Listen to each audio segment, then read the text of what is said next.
Hey YouTube, Dustin Rider here with my review of the DX Zeo Megazord from Power Rangers Zeo. Right off the bat, before we get started, I just want to say that I know I usually do the retro reviews in some sort of order, so if you've been following them, you know that I'm like in Overdrive or Jungle Fury right now, and now all of a sudden Zeo.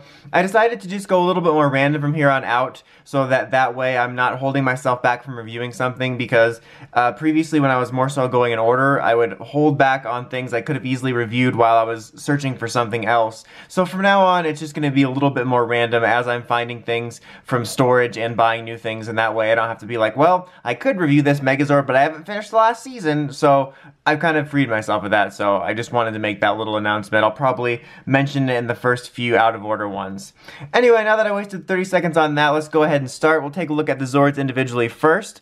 We'll start with 5 here, but before we do that, I just want to show off that it's in this little sort of chariot formation where you pull this little panel down, and there's these 2 little ropes that can attach 2 to 4 and 1 to 3. And then I think they might, in like the official formation, are supposed to be standing on opposite sides, but like in my head with the numbers and the way I wanted it to look for the beginning of this is the way I wanted to do it. But you get the picture of the way it's supposed to be done, and it's a neat little mode. And as you saw, I could have him standing on top of here, and it also works for this, but I felt this was a better angle. But and you could also get like a little stand or something if you want, but I said but twice, really weird, so I apologize about that.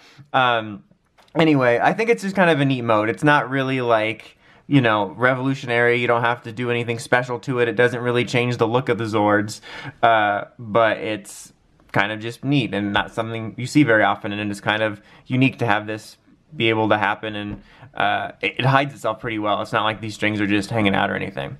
Anyway, we'll take a look at this one because it's not attached to anything. And overall, I have to say, these Zords look pretty good. I don't think that any of them individually are like my favorite designs, but I think like, or at least not a lot of them. Like, I quite like blue and greens. But anyway, the thing I do like about all these Zords is that they hide their Megazord formation parts well. Like here underneath you can see the helmet a little bit, but for the most part I think these are some of the best at, like, when you're just having it displayed individually or whatever, you can't always tell, like, oh, this piece here is going to be used for this and this and this. It's very hit and miss over the years with Zords. Sometimes you'll get Zords where you can just really tell like all the engineering about it, but these I think hide it pretty well, and this is a pretty solid looking one. And there's like little stickers and stuff you'd have to put on, and some of my sticker stuff is you know, peeling off and stuff like that. Also, I almost forgot to mention at the beginning, or well, I did forget to mention at the beginning, but I almost forgot to mention period. As per usual with these reviews, I am sometimes missing parts because I've either owned it for a long time or got it on eBay slightly incomplete. In the case of this, I've owned it since it came out. The only thing I'm missing of real significance is the little cannon that's supposed to go here on top of Zeozord 1. I'm not sure what happened to it. I'm lucky I found the other 3 helmets, these 3 as is, because I thought I would never find them for this review, which is why the Zeo Megazord never came out on the first run of retro reviews. But so luckily I found them, so I decided to proceed with the review even without the cannon, because who knows how long that would take. Anyway, let's go ahead and take a look. Even though let's go backwards. I was gonna say let's go do 1 through 4 now, but let's go backwards. Let's do green. We'll just unhook him here. So here we got green, who is probably one of my 2 favorites. Like I said, blue and green are probably 2 of my favorites here, and I like the design of this guy. I'm not sure exactly what it is, but I've always just really liked the head sculpt design with the like the golden horns, and you have that sort of chrome finish there, which I think works here. And this is going to come out to be one of the helmets, and I always had this with the Zord because it's kind of always on the waist. But yeah, it's pretty basic, but I do just dig it. Alright, and then we have blues here, so we'll unhook blue. Unhook, there we go. And this one also is really cool. I think the chrome finish paint on this really works for it. It's so reflected-y. You can see me in there a little bit, but I think it looks really nice. Like, it's one of the ones I like to display individually, and is a really cool looking like individual Zord. And I've mentioned before in reviews that sometimes this sort of shiny finish can be hit or miss for me, but in the case of this Megazord, I think it really works. And that's where its helmet's going to be. And you can move its legs a little bit because of the way the arms go. But you can't, it's not really any poses or anything, really, I would say. Just some slight differences. Okay, so here we have 2, so you can just take the rope and we'll put it back in here, and it stores nicely. Like I said, I don't know how you would mess it up so that you would always see it, but, you know, it's very simple. 2 and 1 are very interesting designs. It's really funny to have like, oh, these three cool animals and then these odd looking things that you especially couldn't quite tell what they were when you were a kid, but they're definitely unique. They basically just look like rolling legs, like you can tell what they're gonna be. You have these little things on the side that actually pop out via this button. There we go. So that's the thing, and as you saw, the rope came out there. That's gonna be the helmet for the Zord. I'm actually gonna go ahead and take it off so that that bit of prep work is done. That saved me upwards of 1.5 seconds. So, all right, now I got pinks. We'll put the rope away, and if it will go, I mean, comprised. This will take. This is thrilling. This is the most thrilling content I've ever produced, to be honest. Is me putting ropes away. It's like fighting me. I'm probably just gonna cut to it. Okay, there we go. So yeah, it's kind of basically like the same thing. You just have different little push things here, and it's really funny when both of them are getting stuck quite well. When I was first messing around with it, like after I pulled it off the shelf after a while, I was trying to figure out, I thought there was like a mechanism to pop these out of the Megazord. Now I thought these were the buttons, so I was like pressing them. It was pretty funny. Classic me moment there. And then this obviously is the helmet, and it's supposed to have like a giant cannon on it, but mine is missing, so it looks funny. It's gonna look even funnier when it's in the helmet Megazord mode. Okay, but let's go ahead and get this guy built. Okay, the prep work for the legs is pretty simple. It just snap those in and then fold this back like I was trying to fix it, even though I don't know why. And that's pretty much ready.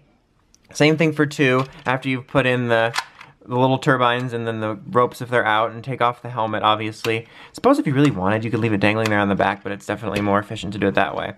Okay, so we got those all set and ready. So now 3 is a little bit more complicated, but not really, but just more complicated than that. So I'll pull these out, and then you kind of hide this, which is really, it's one of the weirdest like hiding places for like a tail I've seen. It's just kind of funny that it's always there on the back. Okay, then take this helmet off. We're gonna set it aside, and then just take his head, and you like fold this whole panel so that it is like down.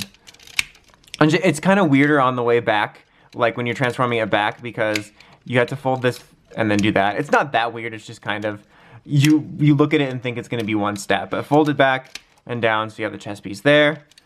Fold the little legs back, fold the arms down, and then around here so that you're going to get the Megazord fists. I don't know why I started with this one, or went to this one next, because I was thinking I probably should have done 4 next, because that makes more sense. But at least he's ready, because he's going to be a little wobbly when I get him on there. But anyway, let's go ahead and do 4. 4s is really easy. Just hide the tail, and then pull these 2 little things, and press it in, and that's how you get it out as well. It's a really easy mechanism. You're just going to want to make sure that you got them fully lined up. If they're a little bit off, it can cause a little trouble. And then you just kind of like fold them in there. It's a really interesting method of snapping it together. I remember it always threw me when I was younger, just because usually I'm used to like a peg system of some sort, and then there's like a press button to get rid of it. And like that one is just so weird, and it's pretty sturdy, but I would still just be a little careful when you're pulling them out, just because it's weird. Like, make sure that you pull it out at the right angle and don't just yank. Because A, it won't work that well, and if you can get it to work, there's a chance you could do some sort of damage. So, alright, set that on top. That's pretty easy. And then this one is pretty easy as well. You're going to pull this panel back. Kablammy. And then these kind of, you're going to finagle them around here. There we go. And then fold those down. Okay. And then make sure you take a little helmet piece out from down here. There we go. And then snap him in here. There you go. And then we got, this is the default helmet last.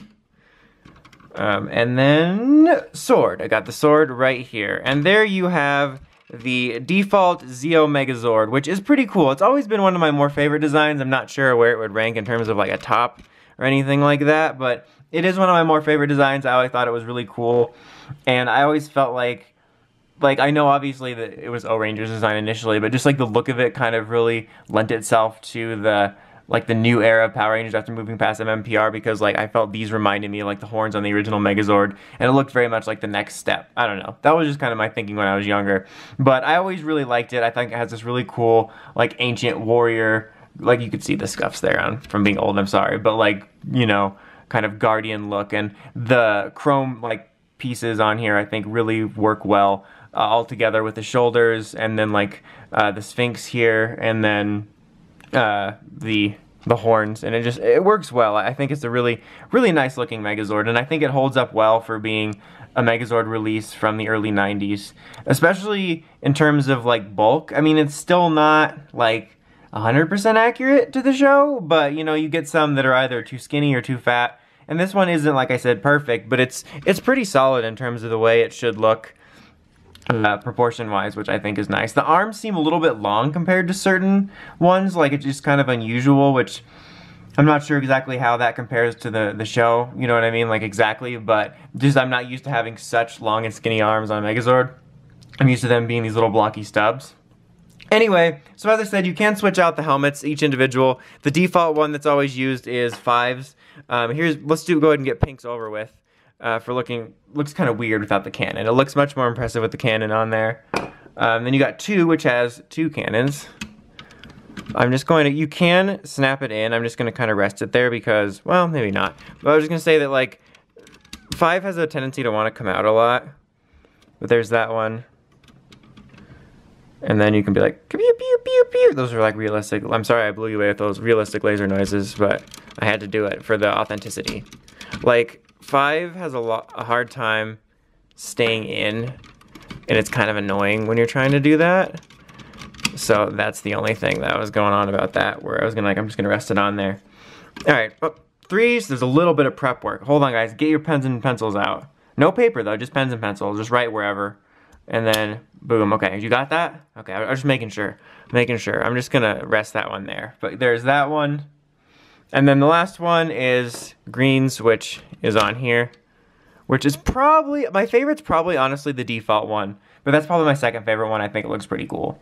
But that was honestly a really cool thing about the Zeo Megazord, and in a way kind of ahead of its time, just because, you know, nowadays we do have like auxiliaries and auxiliary weapons and various customizable different things that we have in different mecha and Zords, but we've never had anything quite like this, and for so early on in the series, even for Sentai, it wasn't early on in terms of their series numbers, but in concept, and we've never quite got anything like this again. I mean, like I said, we do have various custom auxiliaries and extra stuff, but we've never had it really where they can mode change in a way like that, and I think that would be something really cool to see down the road. And it was neat at the moment, but it's kind of even cooler in reflection when I think about it, as I've seen like the way they approached Mecha evolve. So I think that was really neat.